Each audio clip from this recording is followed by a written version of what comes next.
Well, hello, hello, hello. Welcome back to another episode of the Hometown Church Podcast. We're back after taking a whole week off. Did you miss us? Maybe not. Maybe.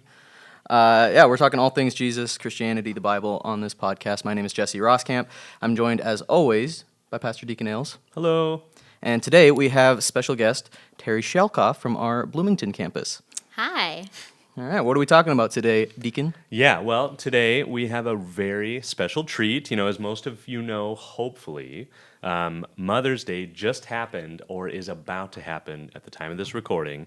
And so as we celebrate Mother's Day, we're going to kind of have a deep dive into the heart of motherhood, you know, the joys, the challenges, and the love that moms generally pour out into their families on a pretty constant, like 24-hour basis. And since Jesse and I aren't exactly subject matters in the expert or in this subject, what we're going to do is we're going to talk to Terri today and have her share her heart and her experiences on the matter. How are you doing today, Terri? I'm doing great. Good. I'm doing great. I'm getting ready to go do prom hair, so motherhood is in full swing in my house. Yeah, motherhood at its finest. Yeah. That's awesome. We're so excited to have you here today, Terri. Just to start off, can you tell us just like a little bit about your history with Hometown? How long have you been here? What's like your involvement? What all are you involved in with the church? Sure. Well, I think we've been here 19 years. As far as my involvement, I'm a small group leader. I've run the moms group at our church, or moms, is that what we call it, the moms group? I help out with the teen ministry and some different registration and other administrative things. I show up every day. And I bring, actually, my biggest role probably right now is bringing all my kids as they are serving in all sorts of different areas. So, Yeah, awesome. I can attest that the children's ministry would go up in flames were it not for the Schelkoph kids. So thank you. Thank you for doing that. Yeah. Yeah, so let's just dive in. When you first entered into motherhood 18 years ago? Yeah, Yeah. it's a long time. Yeah. What influences did you have? What did you look to kind of start that journey, to get help, those kinds of things? And that of course, could be people, verses, books, that kind of stuff. Sure. Well, thanks for having me here. I appreciate that. Yeah. My motherhood journey, I didn't grow up as a Christian. I didn't have Christian influences, and so it was really a brand new idea to me of what it looked like to follow Jesus as a mom and how do I pour my life into my family. And so I kind of had to toss everything that I knew out the window, which in some ways is kind of helpful because it's just a clean plate. But so I actually brought a verse that I feel like has really been a life verse for me in parenting, and it's 2 Corinthians 3, starting in verse 2, and it says, "You yourselves are our letter, written on our hearts, known and read by everyone. You show that you are Christ's letter, delivered by us, not written with ink, but with the Spirit of the living God, not on tablets of stone, but on tablets of human hearts." And I just have been encouraged by that verse in the sense of like, these children, I have 6, by the way, they're my little disciples, and they're not so little anymore. But they are my letter to the world of who do I believe Jesus is, and what do I believe that He says about my life and about my family's life. And so, but it goes on to say, which also I really appreciate. It says, "Such is the confidence that we have through Christ before God. It is not that we are competent in ourselves to claim anything as coming from ourselves, but our adequacy is from God." And that is like, anybody who has been a parent for 2 seconds knows that you can't do it well on your own. It's hard work. It's heart work. And I know that I can't do it on my own. So that has been such a great start to know that I have to have a clean slate. I have to look to something outside of myself. And honestly, just looking at the Word, looking at the Bible has been the greatest source of encouragement. In that, it's full of wonderful parenting principles, it's just chock full of parenting principles about being a mom, about being a dad, about what things that we want to train our children in. However, it's not super full of, like, this is what life looks like on a daily basis, practically speaking. And so I'm really thankful to have had some resources very early on. Some great friends and mentors that I've had over the years, Nelson, Sue Gruen, Jackie Berglund, people that I've been able to look to at some point or ask lots and lots of questions, bless their heart, because I am a question asker. So I've been really thankful for them, and Kathleen Nelson in particular has lots of different resources that she uses, the Motherhood conference material, Inspire, and I also really have appreciated their book, Premeditated Parenting. I like the book Shepherding His Child's Heart. These are all like for a little bit younger kids. But more recently, I've really enjoyed, Deacon, you're probably going to get the name better than me, the 14 Gospel Principles. Do you know, is that what it's called? The Paul David Tripp Yeah. book. It's called Parenting. Is that really? And the subtitle is the subtitle. 14 Gospel Principles. Okay. Also, fantastic book. And I think it's applicable to younger kids, but I think it's especially helpful as they start to get older. Yeah. So those have been some great influences, and I really appreciate being able to have them. Yeah, awesome. And we will make the links available as we can and as we can find them for anyone who's listening in if you wanted to check those things out. So Yeah, I got to do that probably. I should probably figure that out. you need to get a groundwork here, okay. Jesse. Yeah. Sounds good. Yeah, I love that passage that you brought up on our last episode. We talked all about discipleship and just thinking about parenting as discipleship, right? Like that's the main battleground. Right. That's the people that you have in your life closest to you that you're supposed to be discipling and raising up and growing. Absolutely. So I love that. That's awesome. Next question I got for you is what have you and John done to align yourself in your marriage and stay on the same page over the years through parenting? Sure. Well, I think we talked a lot when our kids were younger and even before we had kids that we really wanted our hearts to be for the Lord and for His people, and so a lot of our parenting has stemmed from Matthew 22. Love the Lord your God with all your heart, with all your soul, with all your strength. And the second commandment is this: love your neighbor as yourself. And so we actually were encouraged early on in our parenting, probably when my oldest was like 3, to sit down and come up with a plan. And what that looked like was talking about what did we want things to look like when they were adults. What were some, kids are all different, and they're going to have their different strengths and weaknesses and their different talents and interests, but some basic overarching principles of what do we want our family to look like when they leave our home. What do we want our kids to say our home was about? And ultimately we were able to kind of filter those two things. We wanted our family to know that we loved God, we loved Jesus, and that is how we're going to live our life. And we're going to live our life on mission, and we're going to love people, and we want to love people well. And so all of our parenting, we try. Now, we're not always very good at this, but when something comes our way, like my husband playing softball, for example, like, how does that fit? Like, do we do that? Do we say yes to that? I don't know. And we look at, like, how does it fit into those two things? Does it fit? Sometimes it fits in certain seasons of life. Sometimes it doesn't, but for him, softball has been a great way to reach our neighbors for Christ and to bring people in, and our family coming along to cheer him on. And so we can find ways to kind of filter and evaluate the things that come our way by looking at our parenting plan. Yeah, that's great.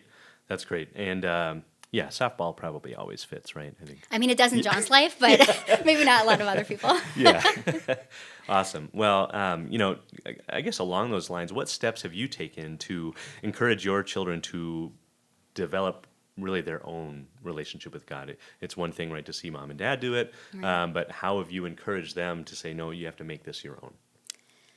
Yeah, that's a good question.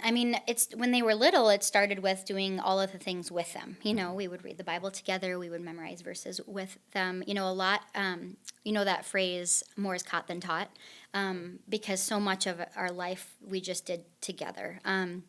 So things like praying for our neighbors, praying for our friends, going and serving practically other people, sharing Christ, and our kids being able to be witnesses of our neighbors coming to Christ and making life like huge changes, which has been really beautiful. As they get older, it's been more having conversations and creating and cultivating an open and honest atmosphere where it's okay to have questions. It's okay to not understand. It's okay to, like, it's okay for mom and dad to not even know the answer to the question. Like, we have always, since the kids were little, we've talked about, like, we came to know Jesus, and a couple years later, you guys came to know Jesus. I mean, okay, it's been like a little bit more than a couple years, but really, in the grand scheme of things, of who God is and where we're really close together, and we're just one step ahead of them. And so we don't claim to have all the answers. We don't but we know who does, and we are certainly welcome to walk alongside them to get those questions answered. Yeah. So. Yeah, that's great. So you mentioned practical, like ways that you brought your kids along practically to serve. What do you have examples of things that you've done for that? Is like maybe when they're young, and then when they're a little bit older. Sure. Yeah. Well, when they're little, it could be simple, like, they make, 50 drawings a day that end up in the garbage usually. So, so we have them fold them up and put them in an envelope and, give it to grandpa and grandma, or give it to our neighbor, or something like that, and have them have that opportunity to love people in that very simple, very 2-3-year-old way. They come alongside of us and make meals for people when somebody's sick or in need in some way. They come alongside of us to rake other people's lawn, or to go over and serve grandma by washing her car, or taking her. Sometimes they're just in the car while we're taking grandma to appointments. And then as they get older, sometimes it's sending them by themselves, like our neighbors have learned, like, go knock on the door and Hudson will go and lift anything they need, or whatever it might be. And it might be more practical for them to just start having their own conversations. It's been very interesting to watch some of the conversations that come out of their mouth.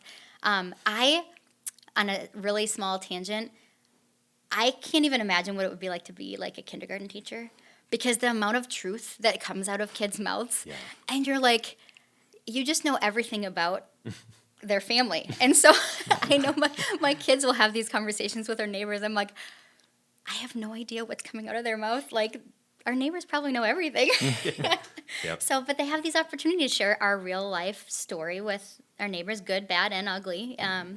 And they are able to start those little missionary opportunities, and to love the neighbors well, and to love grandma and grandpa. Grandma and grandpa is a big one for our family in this current stage of life. And Awesome.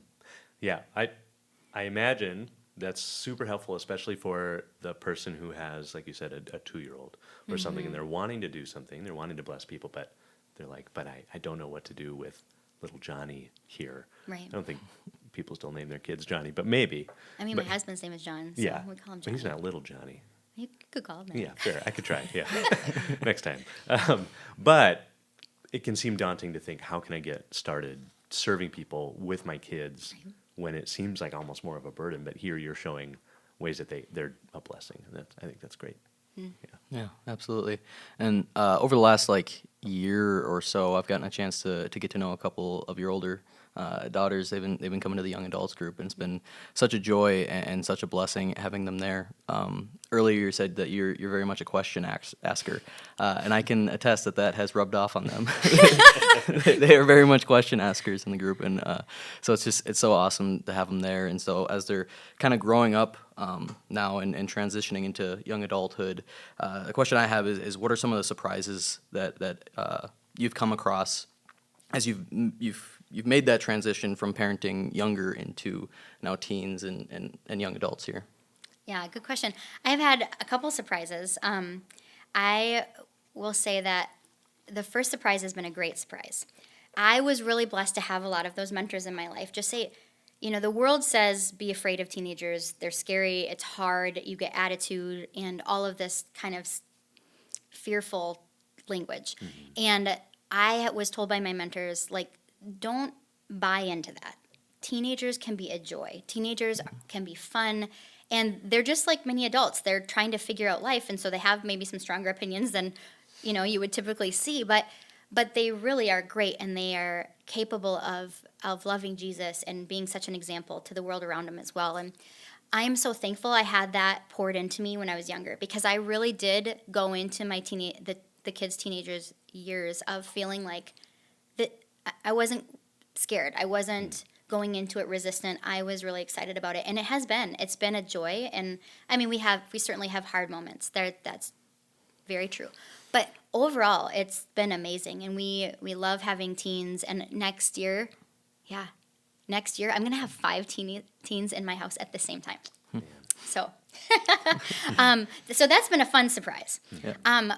A surprise that caught me a little off guard is how hard it's been to watch and be okay with my kids failing.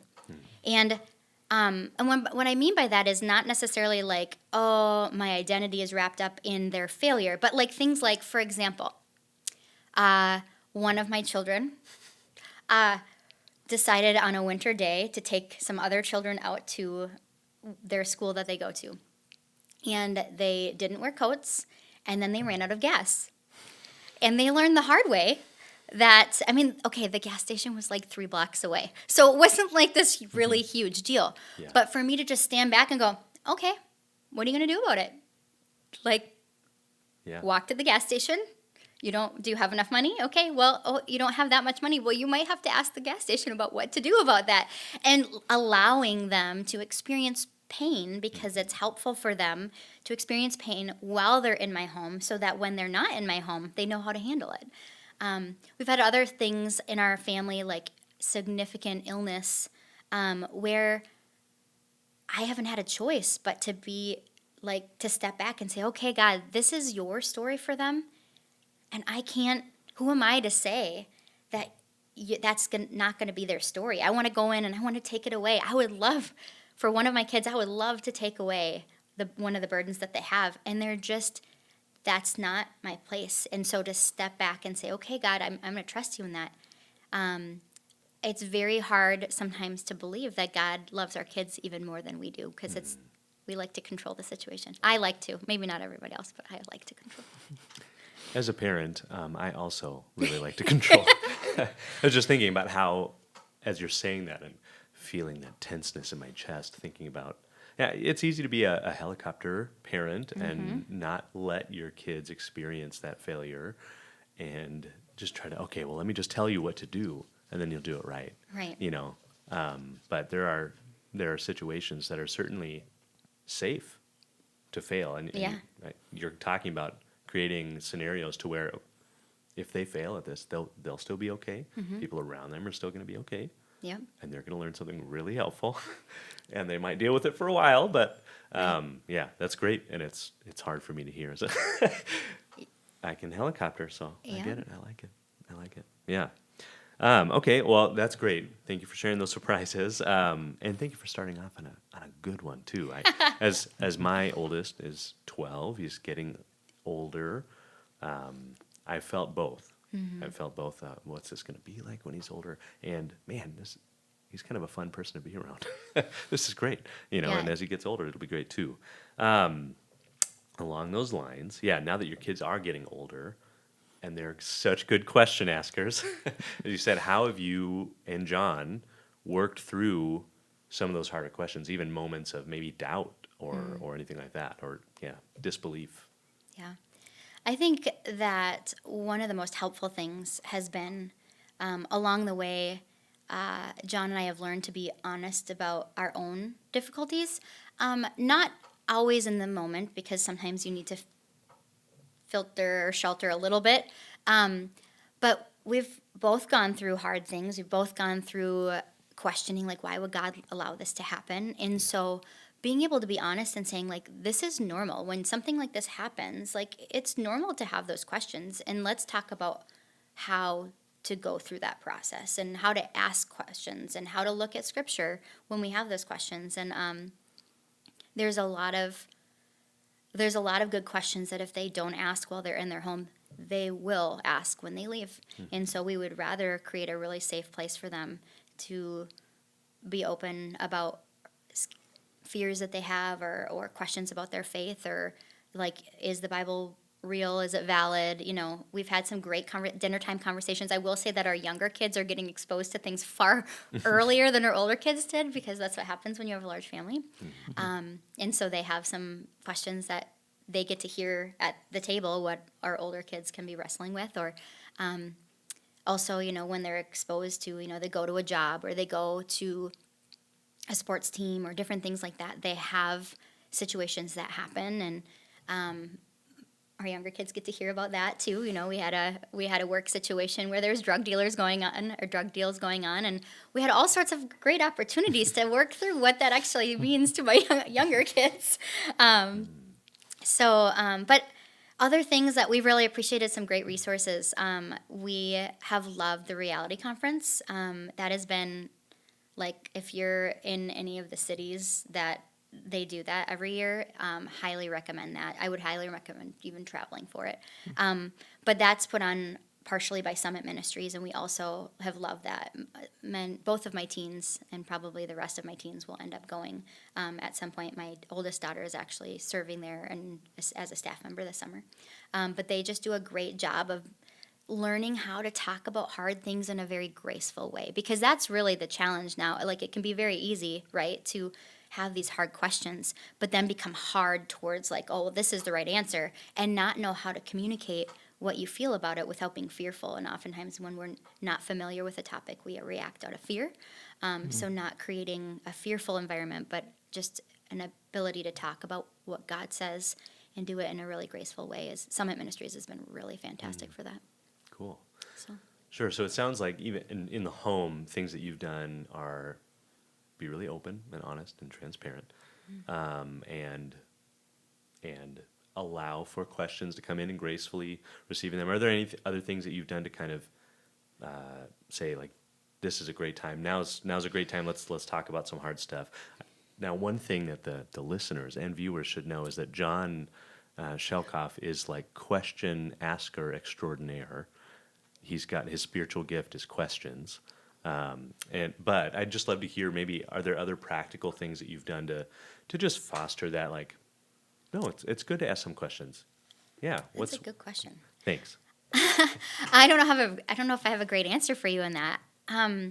Other than just kind of creating an environment where that is just a thing. I feel like there's so many things that our kids are exposed to that we don't have to go out of our way terribly hard to find them. I will say that one of the things about creating conversation and helping them is also just encouraging other adult relationships in their lives. Like, we've been very, very blessed by having our older kids especially meet with different people, and they've also created cultivated just a great, like, it's okay to have struggles, it's okay to be open about them, and what a great freedom to not feel like you have to be hypocritical. Like, you don't have to hide certain areas of your life. You can bring this out because Jesus, there's freedom in each of those areas. Yeah. So Yeah, that's awesome. I don't feel like that really addressed that specific question, but I don't know if I have a better answer. No, I think it was great. It's exactly what I'm looking for. Okay. Yeah. A couple last things here. Just motherhood can be a very hard thing. I don't know from experience, but I've heard. You've got it. I've got a mom. Yeah. She says it was terrible. Yeah. No, just kidding. But what advice would you give to mothers out there who maybe are feeling a little overwhelmed or lonely or just discouraged? Sure. Those moments happen, and they happen more often than not. Sometimes some of my favorite verses that I feel like the Lord has given me to cling to at all times during motherhood, but especially in those moments. One is Psalm 16:2, and it says, "Because he bends his knee down, he bends down to listen, I will pray as long as I have breath." Like, he leans down to listen to us. He loves us, and he cares for us, and he sees our specific role as a mom.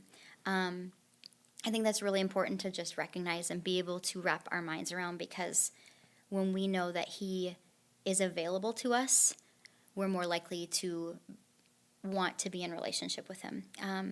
And then Isaiah 40:11 has been one of my parenting verses as well. And it says, "He tends his flock like a shepherd. He gathers his lambs and carries them close to his heart. He gently leads those who have young."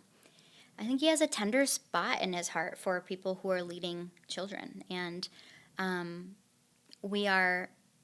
would say that as women in general, or moms, I think that we're a little bit more vulnerable to comparison. We're vulnerable to feeling like we're not good enough, or looking around and feeling like we're inadequate. And I'm not saying that dads don't struggle or men don't struggle with that either, but I think, so my encouragement would be, besides those verses, would be, and I'm not going to social media bash because I'm on social media, but social media, Google and Pinterest, can be a breeding ground for discontentment, for comparison, for feelings of inadequacy. And so I would just say, like, if that's something that you're wrestling with consistently, check on what you're doing there. Like, are you putting life into your light? You're in your life when you're like looking at these things. Are they being a blessing to your family, or are they making you think, oh, like that family over there is doing this, this, and this, and this, and we can't do that because we can't afford it, or we can't do that because I'm not a fun mom, or you name it. It can come out of, Satan just loves to lie to us and make us feel inadequate. And we are, in one sense, like we talked about at the very beginning, like we need Jesus to help us with our inadequacies. But we don't need to be adding things into our life intentionally that make us feel that way, in not pointing to Christ in those inadequacies. The other thing is investing in relationship and community is extremely important, and being willing to find a spot, find a group of other moms who you can be vulnerable and open with, to share those honest and raw feelings. You might find that you're not alone, and in fact, I know you're not alone because I know that I've experienced those things. And just being willing to start being vulnerable can help, in fact, get other people to be vulnerable as well, and other people who might not feel comfortable saying they feel those exact thoughts might be willing to share, and you might have a friend out of it. And lastly, I would just say, slow down and major in the majors.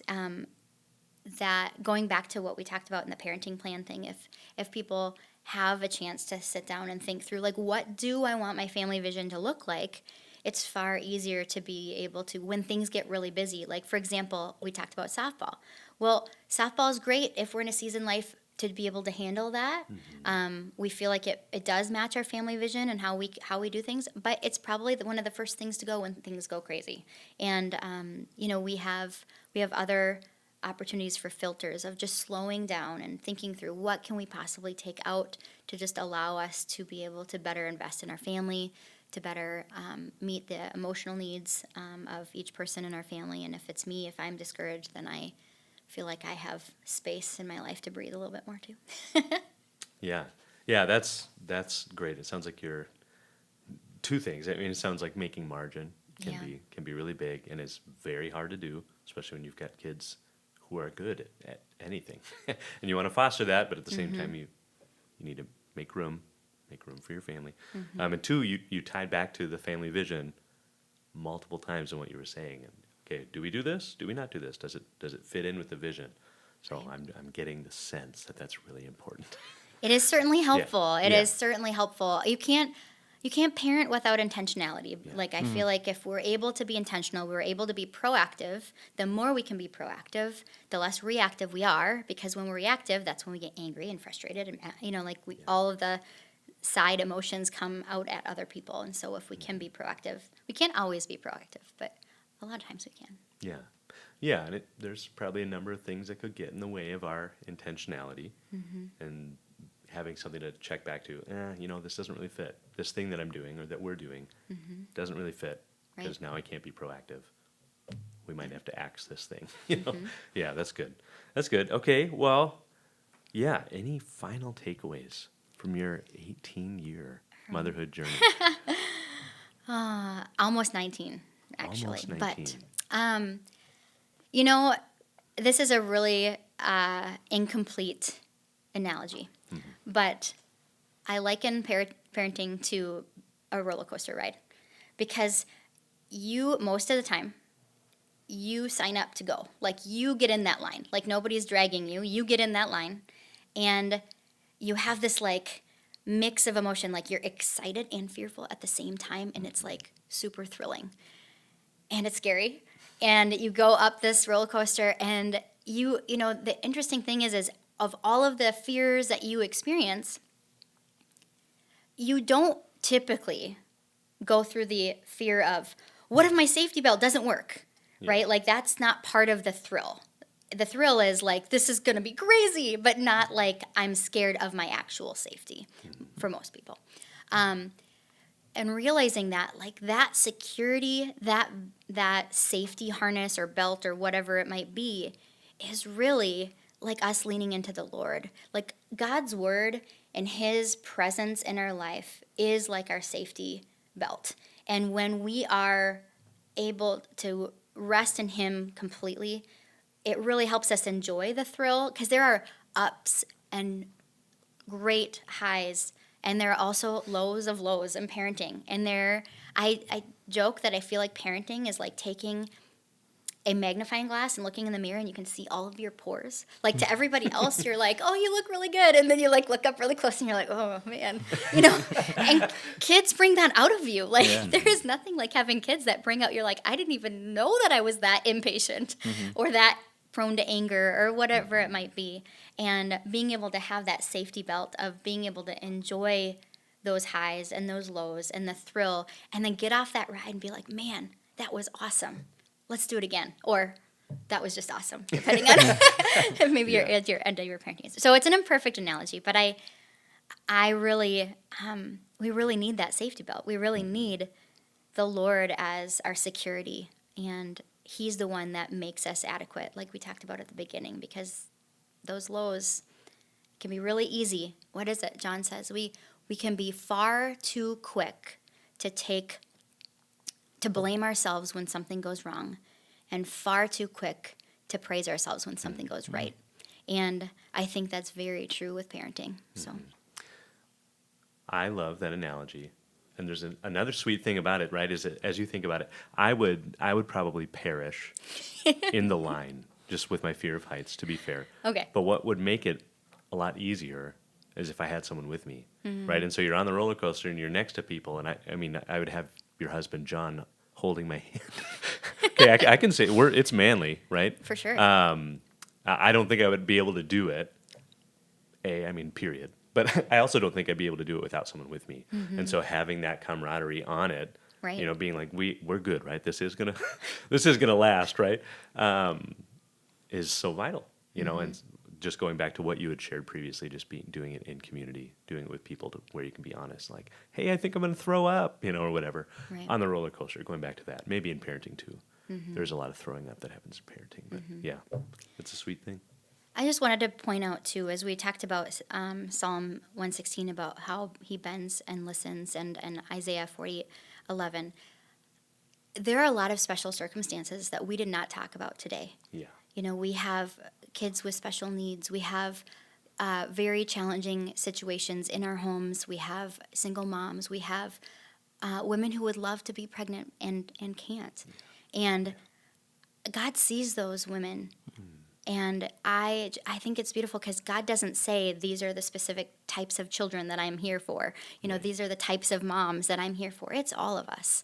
And I really am blessed by that. And so if that is you, if you fit into a different category according to your own mind, like, God sees you and he loves you in your specific circumstance. Yeah. That was beautiful. That was really helpful. Yeah, that was awesome. Thank you, Terry. Thank you for being here. It's been a joy having you. I always love talking to you. You're such a just like a warm presence and like an encouraging presence. So thank you for being here today. And thank you everyone who tuned in to listen. We got some exciting stuff coming up in the future. We're trying to do a Q&A episode next week. So if you have any hard questions that you want to send in, please send them in. You can send them to me at jroskamp@hometownchurch.com, or Deacon, I'm going to throw your email out there. Do it. Yeah, dales@hometownchurch.com. Also, if you have any complaints, you can send them to Deacon. Yep. If you have any compliments, you can send them to me. At Hometown Church. No, just kidding. Just kidding. Yeah. We do have some good questions already a lining couple. up. I did see Yeah. at least one. So You saw one. Yeah. I saw another. I saw at least two, and then I got an email today that I haven't gone all the way through, that I got like a whole list of questions. Oh. So we'll see. yeah, it's going to be a really long episode. Yeah. Buckle up. Like 5 hours, hopefully. Yeah. Yeah. I don't If we have get time through for the that. first half. Yeah. No, just kidding. No, but yeah. So if you're watching online, if you're watching on YouTube, know that we've got audio formats too. Apple Podcasts, Spotify, wherever you can get your podcasts, you can go listen there. Or if you're listening audio wise, you can watch us on YouTube. If that is something that interests you for some reason, you can do that as well. But yeah, for now, that's all we've got. Thank you for joining us. We'll see you next time. See ya. Bye.